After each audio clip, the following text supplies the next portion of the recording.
take. Questions for Daquan Plowden and also Justin Turner. Coach? I'd like to thank my guys. They fought extremely hard. It was a tough game, hard-fought game. We battled, and Buffalo was the better team tonight. They played extremely well. They're the champs for a reason, and, we'll be back. Questions for our student athletes? For either of you guys fought back from down 15 and got into this game. The last 8 minutes, Buffalo outscored you guys 24-8. Was there anything they did particularly to kind of take control of the game? Well, really, they just made the plays that needed to be made. Graves hit a big shot. We had, I think, I want to say a turnover on the other possession. Then they capitalized on it. So just being the mature squad and making the plays when they needed to be made. For either one of you guys, the fact that you beat them once and played them pretty tough there, did that give you the confidence going into tonight to take a hit like you did early in the game and still be able to play with them? Daquan? Yeah, we know that the game is a game of runs. And the game can go any direction, and just from that day, we know that we are capable of beating them, but they were just a better team tonight.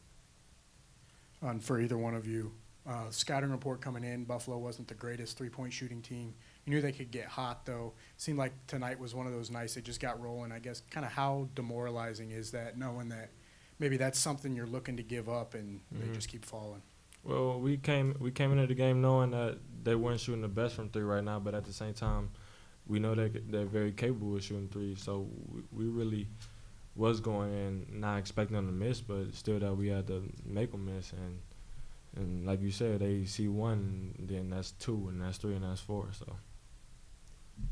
Just for either of you guys, obviously it's probably hard to reflect this soon, but from being picked to finish last to kind of this magical ride, is this a year that you guys will cherish forever? And what, I guess, how do you sum up kind of the magic of this year?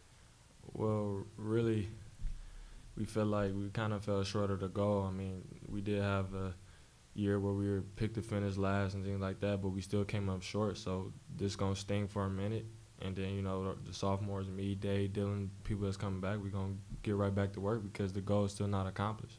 So we not satisfied just by this year. We expect more next year. For both of you guys, the season is probably not over. However, getting to this game and pushing a team of that caliber to the limit that you did, what does that make you think about the future? Just how well we can stay together, how well we can push each other, and how well we compete with another team that's of great caliber as Buffalo. Daquan, just to kind of build on his point about finishing last, I guess, kind of how did you guys use that as motivation? I mean, I know it was a long season. That was a couple months ago, but, I mean, how much did that play a part in your guys' success this year? We took every game, one game at a time, but we always had that as our motivation, as our push that we needed to get through each and every game. I mean, I know some games we came up short, but that still was the mindset. Teams picked us last, and, we got to go out here and we got to show teams that, we deserve to be, a top caliber team. And, Gentlemen, can you talk about DiMaggio? He had a fantastic game tonight, his last game maybe as a Falcon. Just talk about him, not only in these 3 games, but during the season. He was big. He came up big tonight and a lot of nights during the season. Can you give a comment about him? Right. I mean, he was a beast. He led the nation in rebounding for pretty much most of the season. Throughout his whole career, you can see the development. You see he got better every year, and you can see the finished product his senior year. So definitely developed each year and had a beast year. just one of the centerpieces of our team. He is a dominant player, and he was showing his dominance throughout this whole season. Gentlemen, we'll let you head back to the locker room. We're going to continue with Coach Huger. Good job. Thank you. Thank you for your time.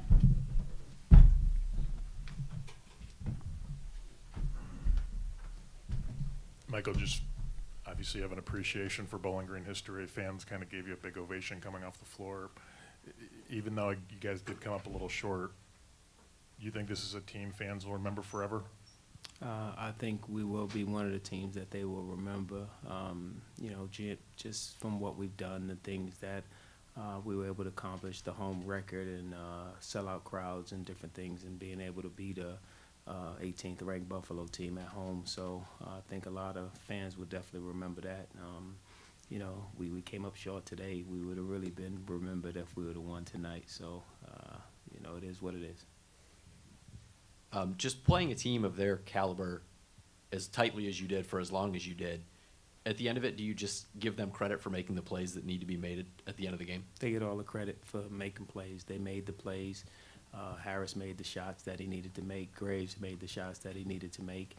We took away the things that they wanted to do, as mainly in Perkins and containing Massenberg, and those other guys stepped up, and that's what really good teams do. And you have other guys step up, and they did it in a big way tonight. Michael, you've been around the league for a long time. Can you remember or recall a team as good as they are in so many different areas? When I played, you talking about? Well, just in general, like, you know, combined with, you know, when you played and now that you're I mean, coach. well, we had good teams. Ball State was the team that comes to mind, that 89 Ball State team that took UNLV to, I guess, 3 points. That was the closest game UNLV played that year. And that was that Ball State team, and I would compare them to that Ball State team. Just in, like, big picture-wise, just, you know, the disappointment of not, you know, tonight. Two but- questions. You asking me two. No, I'm Yeah, just I know, I'm sorry. I was just like, Okay, but just big picture-wise, is that what you can take, you know, coming out of this, you know, in the fact what you did this season and what's ahead? We have a lot of guys coming back. We lose three guys that play significant minutes in DiMaggio Wiggins and Antoine Lillard and Jeff Uju. So we have that whole roster coming back. And I think the future is bright for Bowling Green basketball when you can bring back the talent that we are. And we got to work. We got to work to get back to this point. And, you know, the guys are hungry. They see what it's like out there. They can taste it. And now we have to go out and accomplish it. So it's definitely a motivational thing of seeing it tonight and wanting more and coming back even hungrier. I mentioned over here. I mentioned Buffalo's three-point shooting, especially in the second half. It seemed like you guys were giving up some corner threes, the drive and kick. So it seemed like that was kind of part of the scouting report, that you were willing to cut off the drive to let them shoot. They were falling tonight. Was that kind of the case, that you kind of wanted to take away those drives first and foremost? It was a chance that we took, and you know, it was something that we've seen in the film and different things like that. They weren't shooting the ball extremely well during their play over here, and we tried to keep it that way. First half we did. They were, 6 of 18 or something like that, and they wound up getting hot. But it was a lot of Harris. He got really hot, and it wasn't just threes. He was driving. He got layups. You know, he finished with 31, 32 points, and he played extremely well. So he was the real difference in the game. And Graves did his job. That's what he does. He shoot threes, and we were willing to give that up to take away the drives, and you know, they made the plays. You mentioned the three guys you're going to lose. Can you talk specifically about DiMaggio, what he has meant, what his development has meant to you personally and for the program? It's huge. Just I remember taking him out of Toledo, and everybody laughed at me for taking him out of Toledo. And he came in. We had a plan for him, a blueprint. We couldn't really execute it the first year. We wanted to redshirt him, and when we got him in and he played extremely well in practice, it was something that we may have to play him. And we played him as a freshman, and just to watch his development each year as he's gotten better and matured. He was 17 years old when we had him, and you know, he wound up 4 points, 4 rebounds as a freshman, 10 and 6 as a sophomore. Expectations came in, and he held up to expectations, averaging a double-double for the next 2 years. And he's going to be missed. I mean, you know, that's not something that grow on trees. 1,000-point scorer, 1,000-point rebounder. You know, third, I think, or second maybe now in rebounding in Bowling Green's history. You know, behind the names of Cornelius Cash and Nate Thurman. So when you can put your name up there with those guys, and that hasn't been accomplished. I think Cash was 82, so he's leaving a mark, a legacy here at Bowling Green, and he'll be missed. And him and Antoine Lillard were my first recruits, my first full class that graduated, and they were able to take us to the championship. So that's huge. If you are not in the NIT tomorrow, will you accept a bid to one of the other tournaments? Yes, we will. Just to kind of go back to the beginning of the season, obviously outside the program, there weren't a lot of expectations. All the way up to the tournament now, first 2 games of the tournament, you guys fell behind early. You battled back tonight, down by 15 in the first half. You battle back again. Just kind of, what is the heart inside this team? Never quit. We won't give up.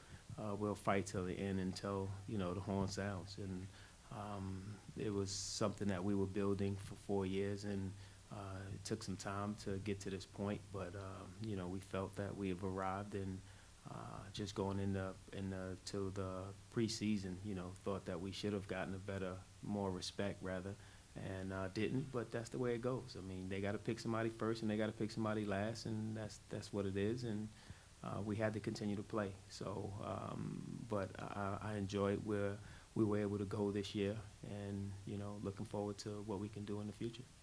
Thank you for your time. Thank you. Thank you, Michael.